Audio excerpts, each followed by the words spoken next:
Bismillahirrahmanirrahim. Saya yakin sekali semua makhluk yang bernyawa pasti punya persoalan. Setiap dari diri kita pasti punya persoalan, tantangan, ujian dengan kapasitasnya masing-masing. Ya, jadi baik itu ustadz sekalipun, seorang pengusaha sekalipun, ya, baik itu seorang ibu rumah tangga sekalipun, seorang anak sekalipun, selama kita masih bernyawa, pasti senantiasa memiliki yang namanya persoalan. Semuanya pun juga ya dihadirkan persoalan. Yang membedakan adalah kualitas bagaimana kita merespon dan menanggapi dari persoalan tersebut. Ini selaras juga dengan ya dari Al-Quran. Allah telah berfirman dalam Quran, ya, surat Al-Anbiya ayat 35. Kullu nafsin dha'iqatul maut. Setiap jiwa pasti akan merasakan mati. Kami akan mengujimu dengan sebenar-benarnya ketidakbaikan dan sebenar-benarnya kebaikan, dan hanya kepada kamilah kamu akan kembali. Jadi semua jiwa itu pasti akan diuji oleh Allah. Nah, yang membedakan adalah kualitas diri kita, bagaimana untuk senantiasa meresponnya dengan senantiasa positif. Mungkin saat ini masih ada ya yang merasa, kenapa kok utang saya belum lunas-lunas, kok amanah saya belum selesai-selesai, kok cicilan saya, angsuran saya sampai dengan saat ini kok belum selesai. Mungkin ada yang masih bertanya-tanya, ya, kita punya dana dipinjam oleh orang lain, namanya adalah piutang. Kok piutang saya belum juga ya dibayar-bayarkan kepada kita, gitu ya. Mungkin ada yang bertanya-tanya, kenapa rumah tangga saya kok belum harmonis? Kenapa kok anak-anak belum senantiasa nurut, belum senantiasa taat, belum senantiasa solih? Ya, kenapa kok usaha kita sudah gonta-ganti? Ya, mulai dari usaha A, usaha B, usaha C, bahkan ya ada yang mungkin merasa, kenapa kok ya gaji saya segini-segini saja? Bahkan di era pandemi ini yang luar biasa ini, kenapa ya omset yang awalnya normalnya saja sudah ya hanya sekedarnya saja untuk mencukupi kehidupan kita sehari-hari, apalagi di era pandemi seperti ini luar biasa lagi, kenapa kok Allah hadirkan ya sampai dengan seperti ini kepada kami, ya Allah. Nah, maka pertanyaan kita yang lebih dalam lagi, setelah kita sadar bahwa ternyata semua orang itu pasti punya persoalan, apa kira-kira yang akan dicari? Pasti semuanya yang dicari adalah solusi, ya. Pasti yang dicari adalah bagaimana bisa mengatasi dari solusi tersebut. Sejatinya, ya, ada 4 tipe manusia dalam ya menyelesaikan ataupun menghadapi persoalan. Ya, ketika dihadirkan persoalan, ada 4 tipe orang yang berbeda-beda. Apa itu? Yang pertama, dia senantiasa fokus dari yang namanya persoalannya. Semakin dia fokus kepada persoalannya, kira-kira bakalan selesai nggak sahabat semuanya? Tentulah semakin tidak mudah untuk bisa terselesaikan. Nah, tipe yang kedua, dia lari dari persoalan. Ya, ibarat sebuah rantai, semakin lama rantainya akan semakin panjang, semakin mengikat. Nanti justru persoalannya akan semakin membesar lagi kalau kita lari dari persoalan. Nah, berikutnya sahabat-sahabat villa, sahabat-sahabat surga yang luar biasa, ada tipe yang ketiga, dia fokus kepada solusi. Kira-kira bakalan selesai nggak sahabat? Mungkin ada sebagian dari kita ya yang menjawab, selesai gitu ya. Namun ternyata sahabat-sahabat semua yang luar biasa, saat kita fokus kepada solusi, justru ya kita akan semakin menghalalkan segala cara. Maka ujung-ujungnya Allah pun tidak akan ridho kepada kita, dan solusi pun ya tidak akan semakin hadir, tidak akan semakin tampak sahabat semuanya. Maka solusi terbaiknya adalah ya tipe yang keempat. Inilah nanti akan kita kupas lebih dalam, bagaimana senantiasa kita digerojok ya, diguyur hujan lebat akan rezeki. Ya, solusi yang keempat inilah yang akan kita kupas sampai dengan akhir kita nanti. Solusi apa ini? Ini akan kita ya rahasiakan sampai benar-benar kita sampaikan nanti di ujung materi kita, sahabat-sahabat semua yang luar biasa. Sudah siap? Nah, saat kita sudah memahami bahwa ternyata setiap orang itu pasti punya persoalan. Nah, pertanyaan saya adalah, dari mana datangnya persoalan tersebut? Ya, kira-kira persoalan itu datangnya dari mana? Apakah ya dari Allah? Apakah dari manusia yang lain? Ya, tiba-tiba ya menyerang kita, memfitnah kita, ya, membuat ketidakbaikan kepada kita, mendolimi diri kita, atau itu justru hadir dari diri kita? Kalau sampai dengan saat ini kita kok merasa, ya Allah, kenapa kok harus aku persoalan ini ya yang menanggungnya? Kenapa harus aku? Padahal aku ini juga sholat, padahal aku ini juga berdoa kepadamu. Tapi mengapa persoalan itu engkau hadirkan kepadaku ya?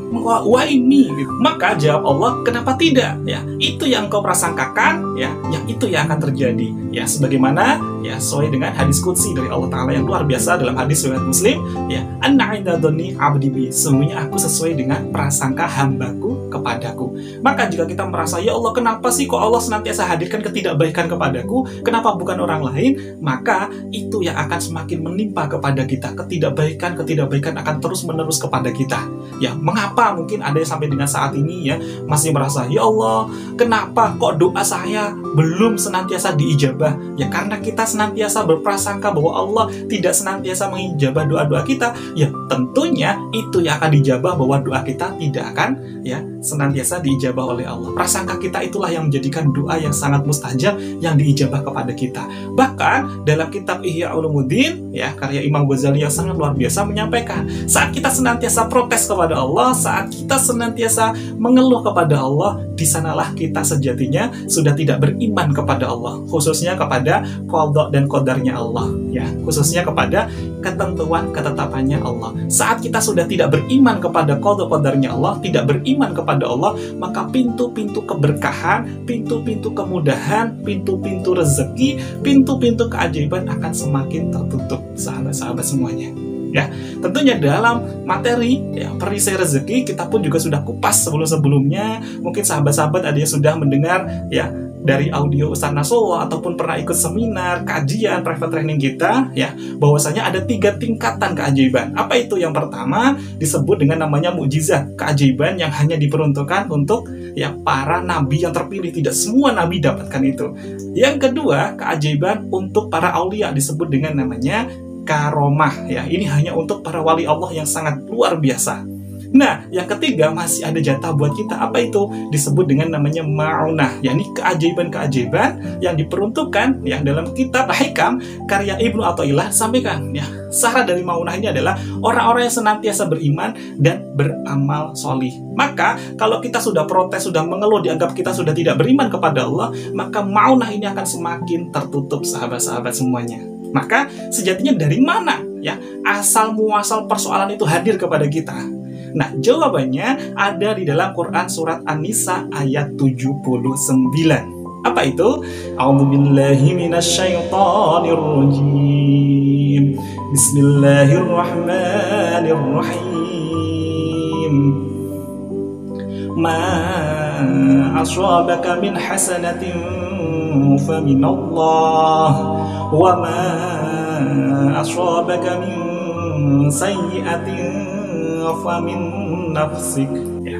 Ma ashabaka min hasanatin faminallah. Dan adapun kebaikan ya, segala bentuk itu rezeki, kemudahan-kemudahan, dilancarkan segala urusan kita dan sebagainya, datangnya dari mana? Datangnya faminallah, dari sisi Allah. Semua yang datang yang baik-baik itu sesungguhnya datangnya dari sisi Allah.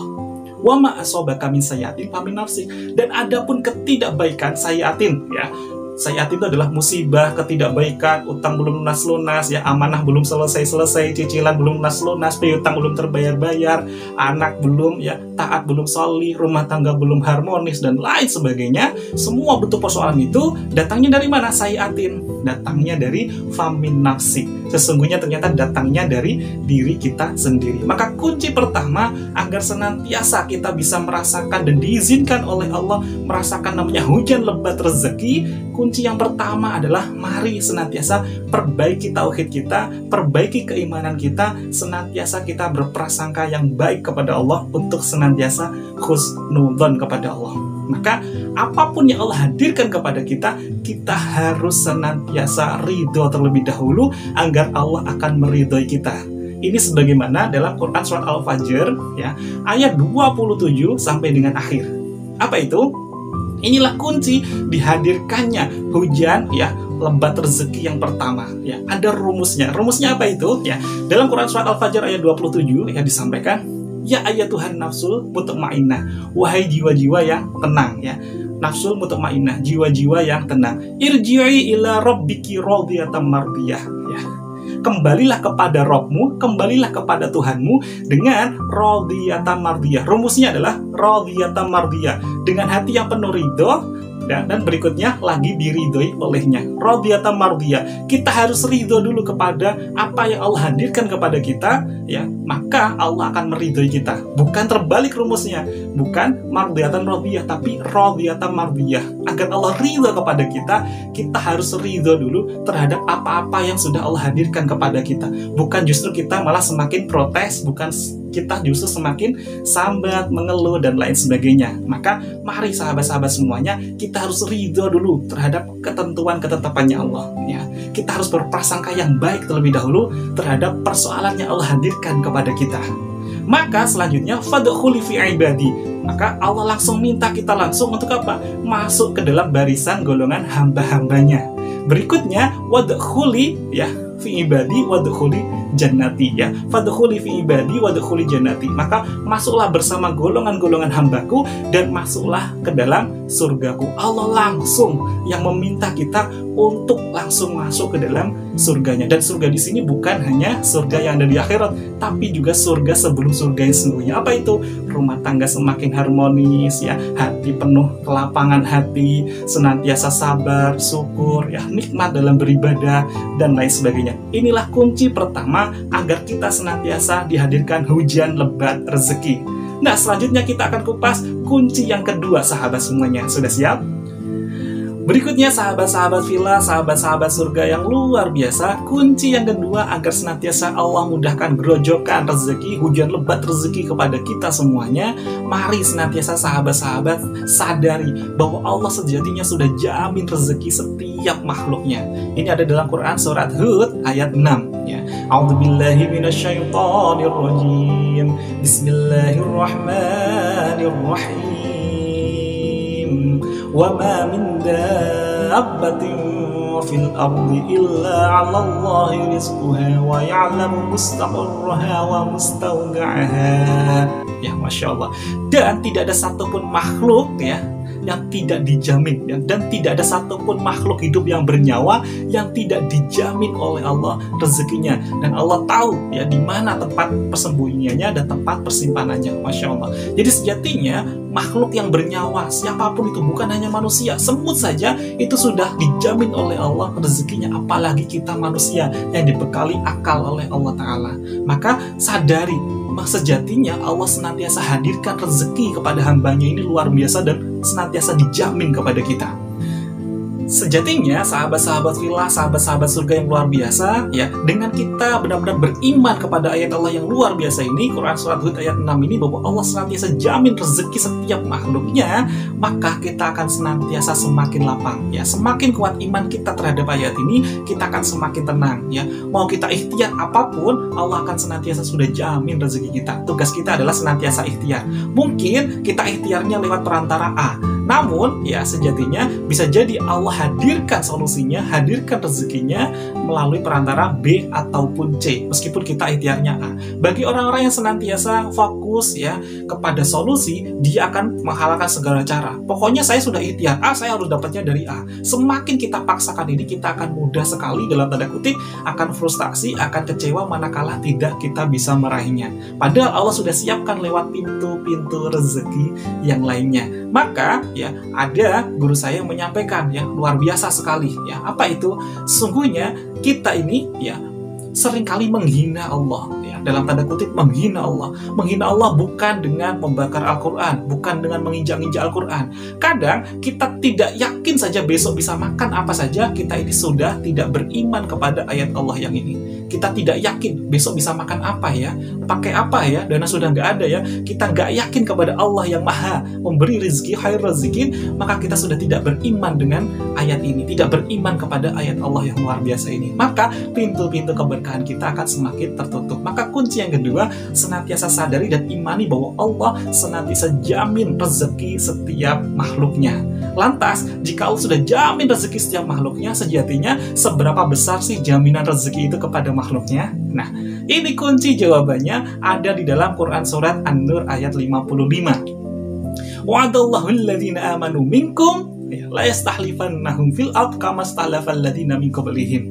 Wa'adallahu alladhina amanu minkum, dan Allah telah berjanji ya kepada orang-orang yang beriman di antara kamu ya. Wa'adallahu alladhina amanu minkum wa 'amilus sholihat ya, pada orang-orang tadi yang beriman di antara kamu dan mengerjakan amal solih, mengerjakan amal baik ya, amal solih ya.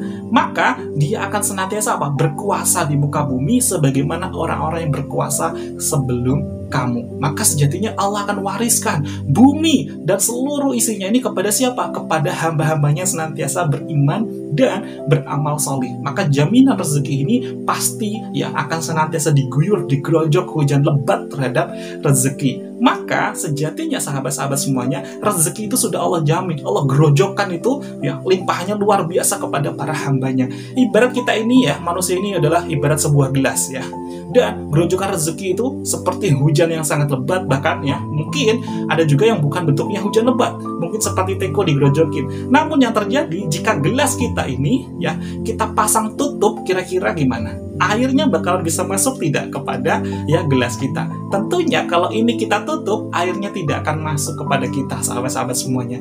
Maka tugas kita setelah kita imani ayat tadi, Quran Surat Hud ayat 6, yang harus kita lakukan adalah kita harus sadari apa ini tutupnya. Nah, apa ini sejatinya tutup? Seringkali tanpa kita sadari, kita sudah merasa kita sudah bersih, kita sudah buka ini tutup, justru kita sedang memasangnya kuat-kuat. Apa ini sejatinya tutup? Tutup ini saking halusnya, saking halus tanpa kita sadari, ibarat kita ini punya kuku. Kuku ini sudah kita potong, ternyata tanpa kita sadari, besok sudah tumbuh lagi.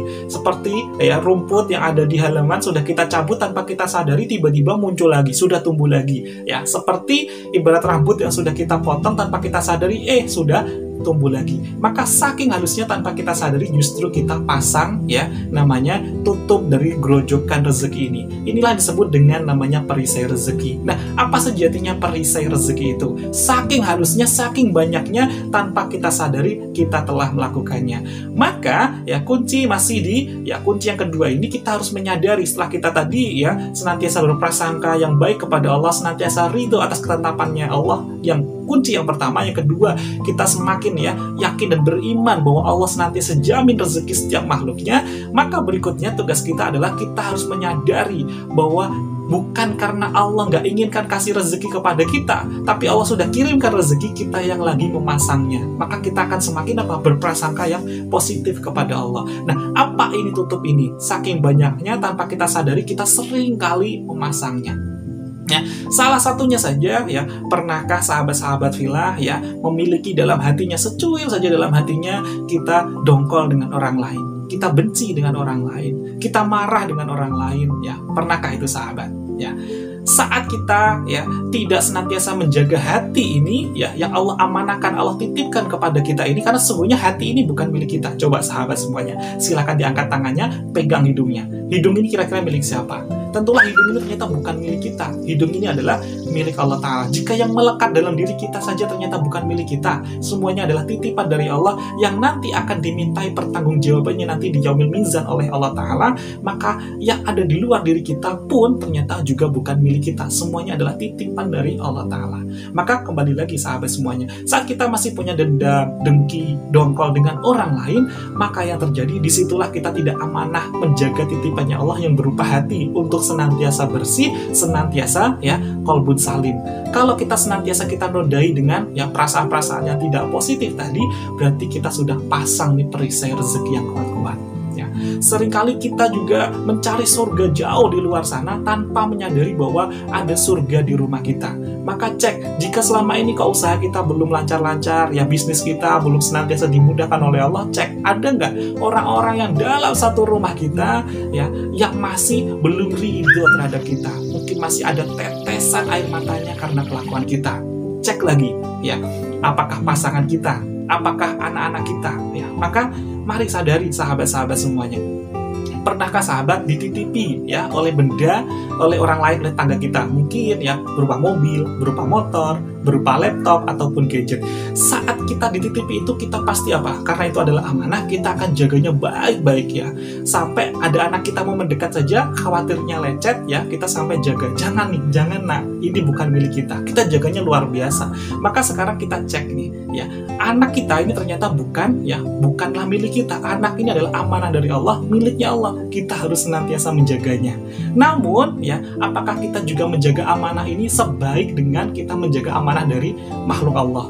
Karena ini adalah amanah dari Allah. Kita cek, coba. Pernahkah kita ya membuat anak kita lecet hatinya dengan kita membentaknya, dengan kita mencubitnya, dengan kita memukulnya. Dan di saat itu kita lakukan, anak kita menangis karena kelakuan kita. Disitulah kita sudah tidak amanah kepada Allah. Disitulah kita pasang tutup ini kuat-kuat. Disitulah kita pasang perisai rezeki ini kuat-kuat, sahabat semuanya.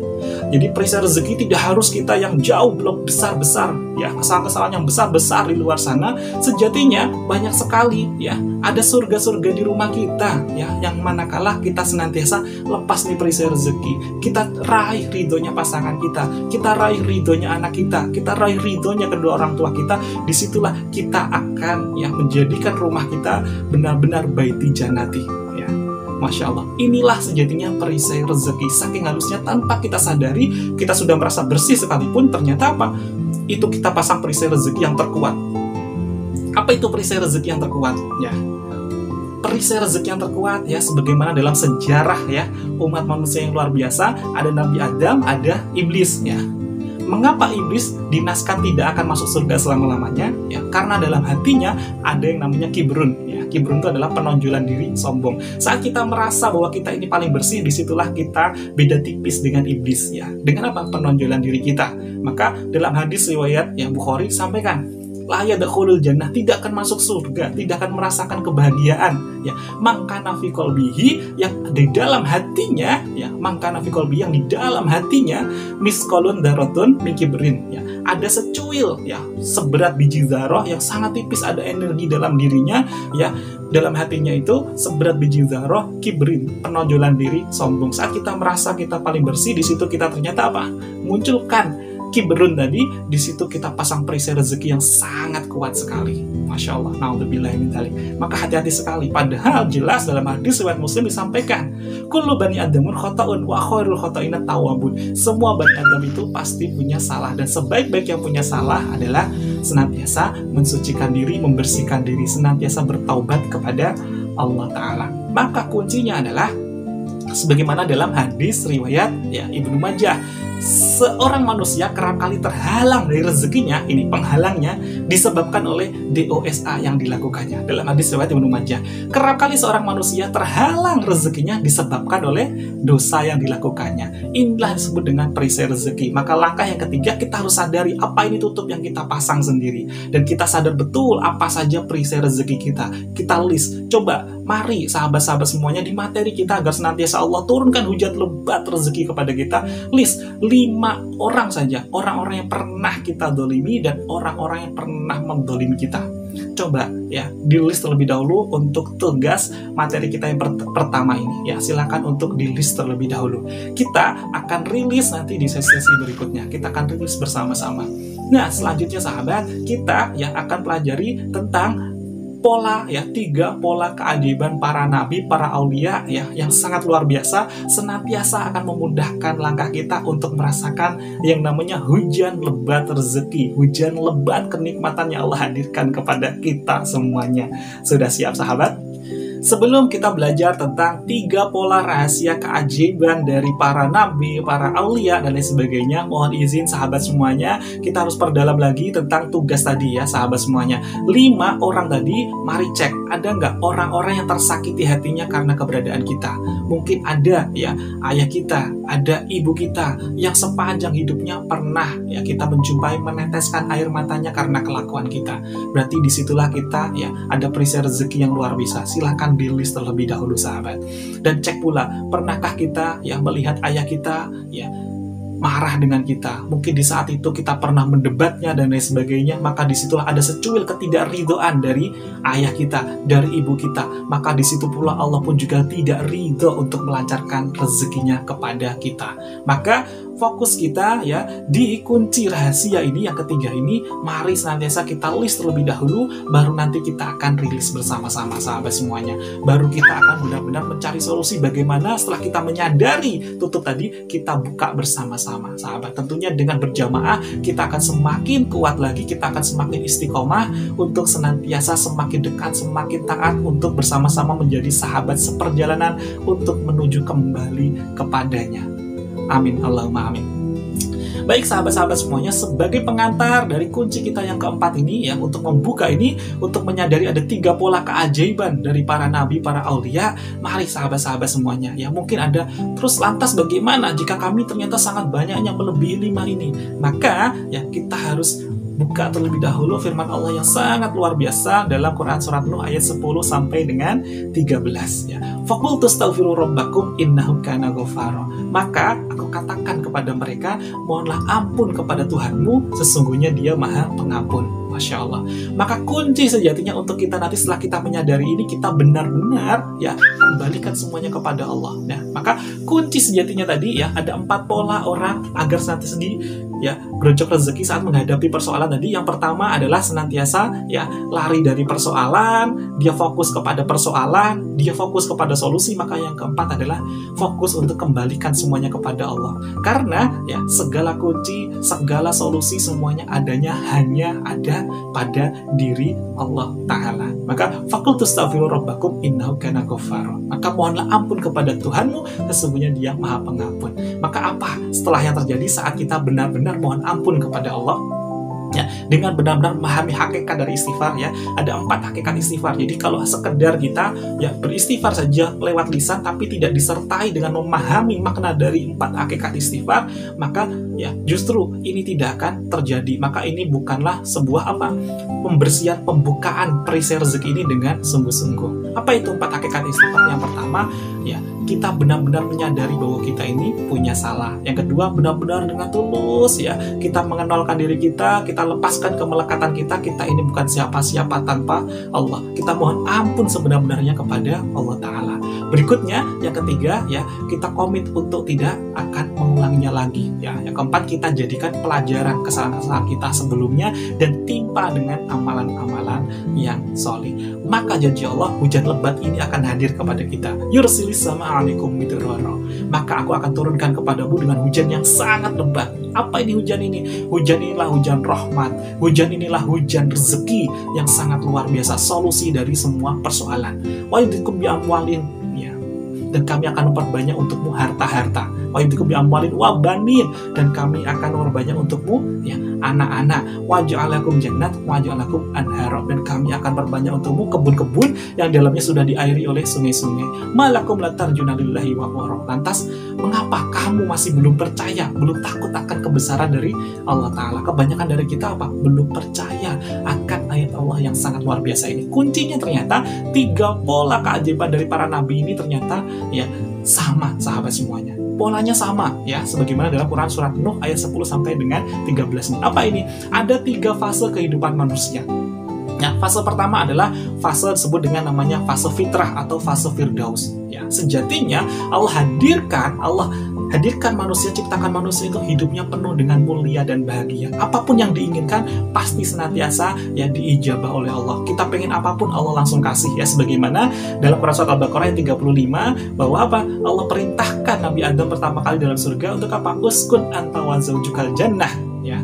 Jadi diminta untuk ya bersama istrinya masuk dalam surga ya. Makan dan minumlah apa-apa yang kamu sukai di dalamnya. Namun yang terjadi justru apa? Ya, ini masih di fitrah ini pasti hidupnya serba nikmat. Dan kita pun pernah merasakan ini sahabat. Kapan itu? Saat kita masih fitrah, kita masih belum melakukan perisai rezeki, belum ada orang-orang yang tersakiti hatinya karena keberadaan kita belum berbuat dosa sedikit pun. Kapan itu? Saat kita baru berada dalam rahim ya. Allah jamin rezeki kita, Allah limpahkan apa yang menjadi kebutuhan kita. Saat kita lahir ceprot sekalipun ya, lahir kita itu ternyata masih bersih sekali, belum ada noda sekalipun, kita masih fitrah, kita minta apapun tinggal oe ya. Kita pengen makan langsung oe, asinya yang datang, bukan kita yang mencari asinya. Kita mau ganti pampers saja tinggal oe, langsung ada yang menggantikan. Kita pengen apapun tinggal oe, langsung Allah hadirkan. Allah paksakan orang-orang di sekitar kita untuk memenuhi apa yang kita inginkan. Lantas kenapa sampai dengan usia saat ini, di usia saat ini kita sudah oe berkali-kali, maksudnya adalah berdoa ya, kenapa kok belum mustajab ya, kenapa kok belum diijabah? Bisa jadi karena ternyata tanpa kita sadari sangat halus tadi kita pasang tutupnya sahabat-sahabat semuanya. Maka tugas kita adalah lepaskan dengan apa? Faqultu astaghfiru rabbakum innahu kana ghafara. Jadi kunci yang keempat adalah kita senantiasa menyadari 3 pola keajaiban dari para nabi ya. Jika yang pertama tadi adalah senantiasa fitrah, senantiasa apapun yang kita inginkan saat kita fitrah, belum memasang perisai rezeki sedikit pun, Allah senantiasa muliakan dan bahagiakan kita. Maka ada fase yang kedua, namanya adalah belenggu ya, atau perisai rezeki. Saat kita masuk di fase ini, kehidupan kita semakin tidak nyaman ya, tidak mudah ya, berbagai persoalan senantiasa kita rasakan. Namun, kita bisa masuk ke zona yang ketiga, yakni zona namanya tazkiyatun nafsi, zona pemurnian jiwa, zona membersihkan diri kita. Inilah pola-pola keajaiban para aulia, para nabi ya. Nabi Adam alaihissalam senantiasa berdoa, Quran surat Al-A'raf ayat 23, beliau senantiasa tazkiyatun nafsi. Rabbana dhalamna anfusana wa illam taghfir lana wa tarhamna lanakunanna minal khasirin. Ya, Nabi Yunus yang sangat luar biasa juga sama, ya, senantiasa berdoa dalam Quran surat Al-Anbiya ayat 87 untuk apa? Tazkiyatun nafsi, memurnikan jiwanya. Apa itu? La ilaha illa anta subhanaka inni kuntu minal zalimin. Rasulullah SAW pun sama, dalam satu hari ya, ada hadisnya menyampaikan ya 70 kali, ada pula dalam hadis yang sahih pula disampaikan beliau senantiasa beristighfar 100 kali. Maka mari cek, jika kita setiap selesai sholat fardu hanya 3 kali istighfar kita, maka dikali 5 yang jumlahnya adalah masih di 15, maka apakah kita ini sudah lebih baik dari Rasulullah? Apakah kita ini sudah lebih bersih dari Rasulullah? Maka kita harus perbaiki ini semuanya, sahabat-sahabat. Kunci dari tazkiyatun nafsi adalah pola yang keempat, sahabat-sahabat semuanya. Dari 4 tipe orang senantiasa saat dihadirkan persoalan, jadi apa? Senantiasa kembalikan semuanya kepada Allah Ta'ala. Wa may yatawakkal 'alallah fahuwa hasbuh. Barang siapa yang bertawakal kepada Allah, berserah diri sepenuhnya kepada Allah, kembalikan semuanya kepada Allah, maka Allah akan mencukupi semuanya. Maka kunci utama agar senantiasa kita dihadirkan hujan lebat rezeki adalah kita harus senantiasa menyadari bahwa rezeki itu sejatinya ya seperti bayangan. Ini sebagaimana dalam kitab Al-Hikam karya Ibnu Athaillah yang sangat luar biasa. Rezeki itu ibarat sebuah bayangan. Saat kita semakin kejar itu namanya rezeki, semakin kejar itu namanya solusi, maka sejatinya kita menjauh dari cahaya utama, cahaya hakiki. Cahaya utama yang abadi tidak pernah redup adalah cahaya dari Allah Ta'ala. Maka kuncinya saat kita mau dihadirkan solusi, justru kita kembali semakin mendekat kepada Allah, semakin mendekat kepada cahaya utama. Maka bayangan sekalipun, solusi, rezeki pun akan semakin mengejar kita. Nah, saat kita sudah di titik kulminasi, kita tepat di bawah cahaya hakiki, maka apa yang terjadi? Bayangan itu akan semakin menyatu dengan kita. Saat kita tepat di bawah cahaya, bayangan itu akan semakin menyatu dengan kita. Kita sudah sampaikan, ya Allah cukup, ya Allah rezeki udah cukup. Justru apa? Rezekinya semakin berlimpah. Allah terus tambahkan. La in syakartum la azidannakum. Saat kita sudah bersyukur kepada Allah, Allah terus tambahkan. Maka mari sahabat-sahabat semuanya, kita challenge sahabat-sahabat semua yang luar biasa, sahabat-sahabat filah, sahabat-sahabat surga yang luar biasa. Kita challenge ya untuk melakukan ya zikir istighfar dari Nabi Adam alaihissalam ini, karena sebagaimana dalam ya riwayat disampaikan, Nabi Adam ini dihadirkan keajaiban, ya, diampuni dosa-dosanya, dipertemukan kembali dengan Siti Hawa. Riwayatnya adalah antara ya jelang asyar ya atau ba'da asyar. Maka mari setelah kita sholat asyar ya, sholat fardu asyar, mari senantiasa kita istighfar doanya Nabi Adam alaihissalam dalam Quran surat Al-A'raf ayat 23 100 kali. Nah, challenge berikutnya, kalau kita ya di malam hari, ba'da maghrib dan ba'da isya ya, kita kasih challenge untuk istighfar masing-masing 100 kali ya, istighfarnya Nabi Yunus alaihi salam. Karena ya itu adalah di waktu malam, sebagaimana Nabi Yunus yang ada di tempat gelap di dalam perut ikan paus.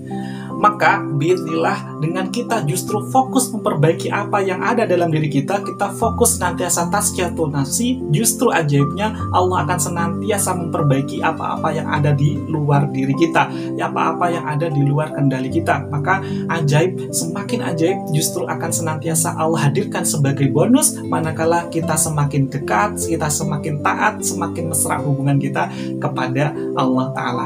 Baik sahabat-sahabat semua yang luar biasa, mohon izin jika ada suatu hal yang belum tepat dalam saya menyampaikan materi dari awal sampai dengan akhir, mohon ridhonya agar tidak menjadikan perisai rezeki bagi saya. Bila taufik wal hidayah wa ridho wal inayah. Jika ada suatu hal yang tidak tepat dari awal sampai dengan akhir, mungkin ada kata-kata yang belum tepat pula, kami mohon maaf yang sebesar-besarnya. Ya, mari kita doa kafaratul majlis bersama-sama. Subhanakallahumma wa bihamdika asyhadu an la ilaha illa anta astaghfiruka wa atubu ilaik. Wassalamualaikum warahmatullahi wabarakatuh.